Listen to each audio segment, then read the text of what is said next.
समन्वित आदिवासी उन्नयन संस्था रायगड़ा एफआरए संयोजक एमआईएस सहायक पदवी पर नियुक्ति पर विज्ञप्ति प्रकाश करिछि।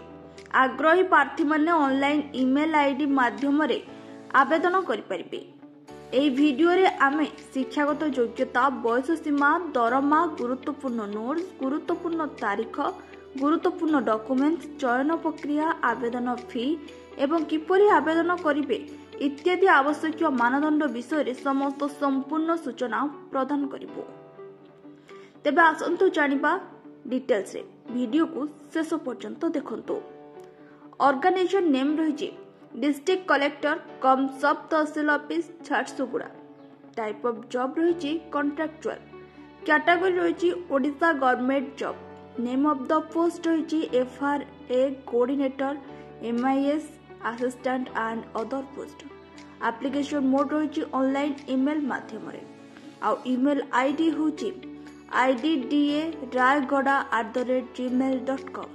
तेबे केउ माने एटा अप्लाई कर परिबे all Odisha candidates. Place of posting Odisha माध्यम रे ही रहइबो आपनकर पोस्टिंग। आ लास्ट डेट रहिछि अगस्त 2025 जोटा कि मेंशन करा जायनी। तेबे जेंडर हेउछि बोथ मेल एंड फीमेल पकई परिबे एथिरे।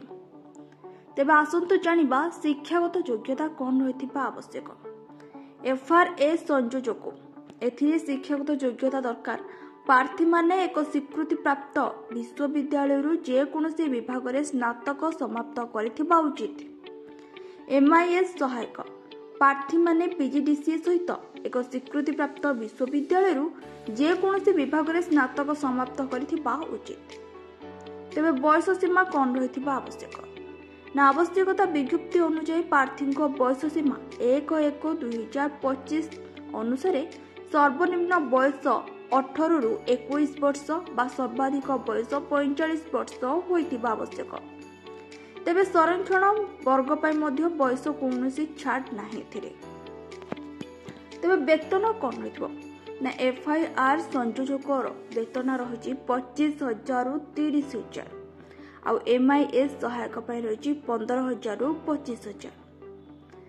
तेबे चयन प्रक्रिया कोन थिबो ना प्रक्रिया चयन होइथिया प्रार्थी माने बा जो माने चयन होइथिबे से माने साक्षात्कार डॉक्यूमेंट चेक एतिकी माध्यम रे आपण करि परबे।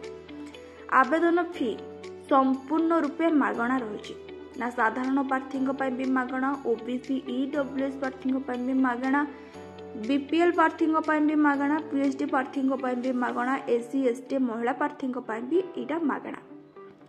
तेबे ओडिशा तहसील कार्यालय नियुक्ति 2025 गुरुत्वपूर्ण कौन डॉक्यूमेंट आवश्यक थिरे ना योग्यता प्रमाण पत्र, जन्म तारीख जेपरि कि एचएससी रो सूचित करूथवा प्रमाण पत्र, तापर पासपोर्ट आकार 2टी फोटो आपनकर, जाति प्रमाण पत्र, जदि कोनोसी अभिज्ञता थिबो ता ऊपर भी प्रमाण पत्र देबे आपण। ओडिशा तहसील कार्यालय नियुक्ति रो तारीख कोन? आवेदन आरंभ तारीख होची अगस्त 2025 रु आरंभ होई सारिछि।